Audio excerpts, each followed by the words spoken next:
Panguva ino yatiri kuona kuti General Chiwenga is the first person ari kuleader from the front achiuya achistopa cause for corruption munyika yeZimbabwe achiti inini I'm fighting corruption, he is an anti-corruptionist. Panguva ino itoona kuti poita marumors nemashoko ari kutendera pasocial media atiri kuona kuti Tagwirei anozikamwa kunzi is a successful businessman, anozikamwa kunzi ane ma-allegations ecorruption upinzwa muCentral Committee, the most decision making board yeZANU-PF.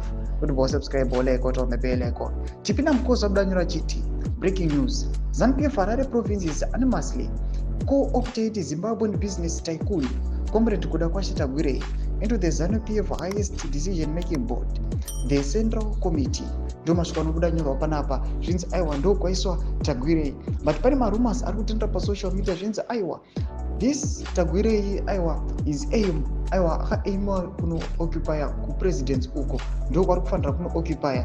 Mashoko takambomanzwa zvekare achitaurwa naBombshell Geza atari mashoko achiti soon mnangagwa will be replaced by Kudakwashe Tagwirei, but panapa tichimirira ma-events achi-unfolda now takutoona Tagwirei wacho atoisiwa muZANU-PF, a member of ZANU-PF, atova muCentral Committee.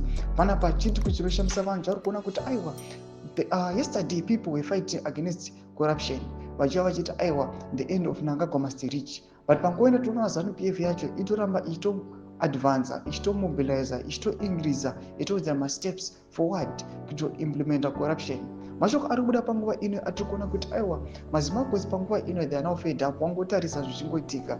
Mbudisai mafungiro enyu muri kudii pamusoro pechitiko ichi ina comment section medu mafungiro enyu, so subscribe, like, turn on the bell icon.